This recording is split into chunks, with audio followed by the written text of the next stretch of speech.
안녕하십니까. 지금부터 행복한 노후 생활을 위한 7가지 능력이란 제목으로 여러분과 함께 공유하겠습니다. 행복한 노후 생활을 위해서는 능력이 필요한데 이 7가지 능력을 여러분과 함께 보면서 한번 같이 연구해 보기로 하겠습니다. 맨 먼저 진정한 자립과 행복의 주체로 사는 법이라는 것입니다. 자립에 대해서는 타인에게 의존하지 않고 살아가는 것, 자신의 지혜로 생을 꾸려가는 것이란 그런 얘기를 합니다. 그리고 이런 자립은 자율정신을 바탕으로 성립됨을 강조를 드립니다. 누구나 노년이 되면 중년, 장년 때와는 생활 방식이 달라지기 마련입니다. 그래서 진정한 자립과 말하면 행복의 주체로 서는 것, 이게 매우 중요한 것이죠. 내 스스로가 이때 이 나이에 사회에 혹은 자녀들에게 의존하고 이렇게 살고 또 행복하지 못하는 삶을 사는 것은 우리가 매우 바람직하지 못하다 하는 생각입니다. 그래서 행복의 주체로 살기 위해서 우리는 노력을 하고 또한 진정한 자립을 해야 된다. 이 자립도 보면은 정신적으로 또 육체적으로 우리가 실질적으로 자립을 할 수가 있어야 된다 하는 이런 생각을 해봅니다.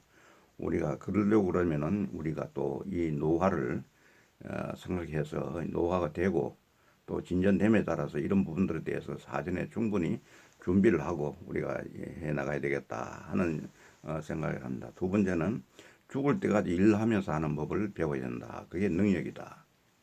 우리가 중요한 것은 일이 없으면은 우리가 사는 것도 의미가 없는 것입니다. 우리가 매일 노는 사람들 얼마나 기에 삶 자체가 무료하고 의미가 없는 일이겠습니까? 우리가 돈을 많이 벌고 적게 벌고는 그 후차적인 문제고 우리가 이 노년을 우리 준비하는 과정에서 항상 일이 같이 가야 된다 하는 그런 생각이 듭니다. 행복한 노후에서 일이 없는 노후는 행복 그 자체가 없다. 이렇게 생각합니다. 죽을 때까지 일하면서 사는 법을 우리는 터득을 해야 한다. 마지막 할 때는 우리가 노인이 노인을 봉사하는 것 이런 게 있지 않습니까? 노인이 노인을 위해서 우리가 헌신하는 것 이런 세상이 참으로 어떻게 보면 저는 굉장히 바람직한 세상이라고 생각되는데 노인이 무슨 자기가 자기를 돌보는 것도 있어야 되고 또 노인이 노인을 돌본다. 이게 우리는 앞으로 세상은 이런 세상이 될 거라고 생각한다. 그래서 마지막에 일은 그 돈이 되지 않더라도 내가 그 봉사를 통해서 즐거움을 가질 수 있는 그런 일들이라 그러면은 우리가 죽을 때까지 일하면서 사는 법에 충분히 합당하지 않는가 이런 생각을 합니다. 그러고는 늙어서도 배우자와 자녀와 잘 지내는 법, 부부가 원만한 관계를 가진다고 하는 것은 매우 좋은 어떤 현상이고 나이가 많았을 때 이렇게 서로 마음과 양보하려는 마음의 그 말하면은 우리 마음의 수위를 조절할 수 있다고 하는 것을 우리가 알아야 된다. 그러지 않고 그때 가서도 자기 고집 그대로 다 피고 자기 욕심대로 다 하려고 그럴 것 같으면은 이게 자녀와 잘 지내는 어떤 그런 일이 안 되는 것입니다. 그래서 늙어서도 배우자와 자녀와 잘 지내는 방법을 우리가 젊어서부터 터득을 해서 우리 그대로 잘 유지하는 것이 매우 중요하다 이런 생각이 듭니다. 그러면은 우리 가정에서도 또 자기의 일부는 우리가 항상 보면 양보를 하면서 이렇게 살아나가야 되지 않겠는가. 보다 더 넓은 세상을 보면서 자기의 역할을 찾아서 이렇게 또 우리가 자존심은 버리고 말하자면은 자존감을 가지는 이런 생활이 필요하지 않겠는가 하는 이런 생각이 듭니다. 그리고 돈 문제로 어려움을 겪지 않고 사는 법.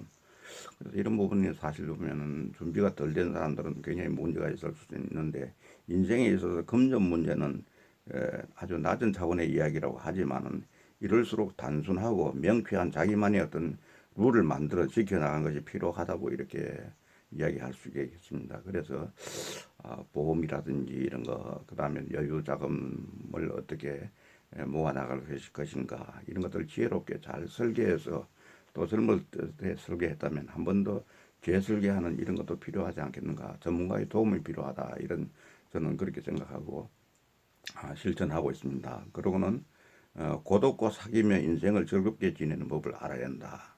노년의 삶은 어떻게 보면 고독한 게 당연하다고, 고독한 삶이라고 우리가 볼 수가 있다는 거지. 그 너무 고독하지 않으려고 하는 것도 어떻게 보면 무리한 일이 될 수가 있다. 그렇기 때문에. 그래서, 늘 어떻게 노인의 일과는 고독을 견디며 그 속에서 나를 발견하는 것이다. 새로운 나를 발견하고, 새로운 나를 발견해서 어떻게 보면 새로운 어떤 사명감을 찾아 나가는 것 아닌가. 그런 생각도 듭니다. 나이가 들수록 함께 어울릴 수 있는 사람은 줄어들게 마련이고, 내 주위에도 한 사람, 두 사람, 이 동기들이 세상을 떠나고 있습니다. 이럴 때 혼자만 남았을 때, 마지막까지 갔을 때는 어떻게 할 것인가. 이런 것도 우리가 미리 생각해서 내 자신을 즐겁게 사는, 그렇게 인생을 마지막까지 즐겁게 사는 방법을 스스로 더덕한 수밖에 없다 하는 이런 생각을 가집니다. 그리고 늙음, 질병, 죽음과 친해지는 법. 이게 지금 현재는 메디컬 리레이션이라고 그러는데, 이 죽음이나 질병이나 늙음이나 이런 것들은 다 오게 되는 일이거든요. 내가 피한다고 되는 것도 아니고. 그래서 이런 부분에 대해서는 우리가 어떻게 보면 초연하고, 너무 그렇게 호들갑 떨고 뭐 이렇게 할 필요 없는 거다 생각합니다. 그래서 메디컬 리레이션은 뭐냐면은, 이게 노화로 인해서 오는 자연스러운 어떤 현상을 자기는 질병으로 생각하고 의사를 만나서 상담을 하고 또 약을 먹어야 되고 이런 걸로 생각하는데, 이런 부분들은 우리가 노화를 좀 천천히 지연시키는 그런 방법은 우리가 일상생활을 규칙적으로 하면서 하루 3식을 하고 적당한 운동을 하고, 그리고 조금 아프면은 그 부분이 좀 뭐 이상이 왔는가 보다 해서 좀 더 풀어주고, 그래서 뭐 어려운 일들은 또 진단도 받고 정기적인 진단도 받고 이렇게 해서 어떻게 보면 이제는 늙음이나 질병, 죽음과 친해지는 법을 우리 잘 터득을 한다 그러면은 매우 현명한 방법이 아닌가 이래 생각해 봅니다. 그러고는 그 신의 잣대로 인생을 보는 법. 나이가 들면서 몸이 부자유스러워지면서 아름다운 용모가 말하면 추해지면서 그 사회적인 지위를 상실하면서 우리는 노년을 이해를 하게 되고, 그 와중에 또 한 번의 성장을 거듭한다 이렇게 생각합니다. 그래서 마지막에는 우리가 신의 잣대로, 신이 원하는 일이 무언가, 신의 잣대로 우리가 세상을 새롭게 살아나가고 거의 맞춰서 살아나는 게, 지금까지는 우리가 자기 멋대로 살았다가 그러면은 신의 잣대에서 우리 신이 나에게 원하고 있는 거, 신과 친해지면서 우리가 또 세상을 다시 한번 마지막 마무리를 잘 하면 어떤가 하는 그런 생각을 합니다. 아무쪼록 여러분들이 이제 마지막을 우리가 준비를 할 때, 결국은 우리는 죽어서 저 세상으로 우리가 본 고향으로 돌아가는데, 그때까지 행복한 노후 생활을 위해서 필요한 7가지에 대해서 여러분과 함께 공유했습니다. 아무쪼록 우리가 노후에 항상 노후에는 올 수 있는 것들은 미리 준비도 하고, 또 당연하게 와야 될, 있어야 될 이런 것들에 대해서는 피하지 말고 그대로 수용을 하면서 또 우리가 늙어서는 그 나름대로 또 즐기는 즐거움을 우리가 느끼면서 살아나가면 그 노후도 외롭다 하더라도 그게 외로움이 나쁜 외로움이 아니고 진정으로 인생의 의미, 인생의 깊이를 더해가는 그런 노후가 되지 않겠는가 하는 이런 생각에서 여러분과 함께 공유해 봤습니다. 감사합니다.